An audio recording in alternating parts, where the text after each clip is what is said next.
പൊതുവെ ഇറച്ചിപ്പത്തിരിയൊക്കെ ഉണ്ടാക്കാൻ കുറച്ച് ബുദ്ധിമുട്ട്, പക്ഷേ ഇത് പരത്തി കുഴയ്ക്കുക ഒന്നും വേണ്ടാത്ത ഒരു ഇറച്ചിപ്പത്തിരിയാണ്. ഇനി ഇതിലാറ് സിമ്പിൾ ആയിട്ടുള്ള ഒരു ഇറച്ചിപ്പത്തിരി നിങ്ങൾക്ക് കാണാനേ കിട്ടൂല. പിന്നെ എന്റെ വീട്ടിൽ എപ്പോഴും ഉണ്ടാക്കുന്ന ഒരു സാധനമാണ് ഇറച്ചിപ്പത്തിരി. അത് ഞങ്ങൾക്ക് തിന്നാൻ വേണ്ടിയിട്ടല്ല, നാട്ടുകാർക്ക് കൊടുക്കാൻ. എവിടെയെങ്കിലും ആരെങ്കിലും വയറ് കാണാൻ പോകുമ്പോൾ, അതേപോലെ ആരെങ്കിലും ഗസ്റ്റ് ആയിട്ട് വരുമ്പോൾ എല്ലാവർക്കും ഉണ്ടാക്കി കൊടുക്കും. പിന്നെ ഈ പറഞ്ഞ ഇറച്ചിപ്പത്തിരി നമുക്കൊന്ന് കഴിക്കണം എന്നുണ്ടെങ്കിൽ ഒന്നെങ്കിൽ ഇത് കൊണ്ടുപോകുമ്പോൾ ഓരോ കൂടെ പോകണം, അല്ലെങ്കിൽ നമ്മൾ ഒറ്റയ്ക്ക് ഉണ്ടാക്കി കഴിക്കണം, അല്ലെങ്കിൽ പിന്നെ അവരെ കാല് പിടിക്കണം. ഇപ്പൊ ഞാൻ സ്വന്തമായിട്ട് ഉണ്ടാക്കാൻ പഠിച്ചപ്പോൾ മനസ്സിലായി ഇതൊക്കെ ഉണ്ടാക്കാനുള്ള ഒരു മൂഡ് വരണമെന്ന്. അല്ല അതൊക്കെ പോട്ടെ, ഇനി നമുക്ക് റെസിപ്പിയിലോട്ട് പോവാം. ഒരു ബൗൾ എടുത്തിട്ട് അതിലേക്ക് കുറച്ച് മൈദ, ഒരു മുട്ട, കുറച്ച് വെള്ളം, പിന്നെ ഉപ്പിട്ട് നല്ല മിക്സ് ചെയ്യും. എന്നിട്ട് ഒരു പാൻ എടുത്തിട്ട് ഇതേപോലെ ചെയ്ത് നല്ല സ്മൂത്ത് ആയിട്ടുള്ള അപ്പം ഉണ്ടാക്കുക. ഇതേപോലെ ചെയ്ത് നല്ല കട്ടില്ലാത്ത അപ്പായിട്ട് കിട്ടും. എന്നിട്ട് വേറെ ഒരു ബൗൾ എടുത്തിട്ട് അതിലേക്ക് 3 മുട്ട, കുറച്ച് പാല്, പിന്നെ പെപ്പർ, സാൾട്ട് ഇട്ടിട്ട് നല്ലോണം മിക്സ് ചെയ്യും. ഇത് നല്ലോണം മിക്സ് ചെയ്തതിന് ശേഷം ഒരു കടായി എടുത്തിട്ട് അതിലേക്ക് കുറച്ച് എണ്ണ പുരട്ടിയിട്ട് നമ്മൾ ഈ ചെയ്ത് വെച്ച മിക്സിയില്ലേ അതിലേക്ക് ഈ അപ്പം നല്ലോണം മുക്കും. എന്നിട്ട് ഈ കടായിലേക്ക് വെച്ചു കൊടുക്കുക. പിന്നെ ഇതിന്റെ മേലെ ഇട്ട് കൊടുക്കുക. നമ്മൾ സമൂസക്കൊക്കെ മസാല ഉണ്ടാക്കൂലേ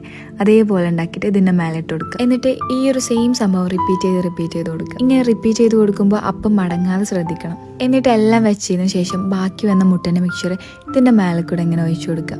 എന്നിട്ട് അത് അടച്ചിട്ട് സ്റ്റൗമിൽ വെച്ച് കൊടുക്കുക. ഒരു 4 മിനിറ്റ് മീഡിയം ഫ്ലെയിമിൽ വെച്ചിട്ട് ഒരു 8-10 മിനിറ്റ് ലോ ഫ്ലെയിമിൽ വെച്ച് കൊടുക്കുക. അതേപോലെ ചെയ്ത് കഴിഞ്ഞാൽ ഇതേപോലെ പെർഫെക്റ്റ് ആയിട്ടുള്ള ഒരു ഇറച്ചിപ്പത്തിരി കിട്ടും. അപ്പോൾ ഓക്കെ, ബൈ.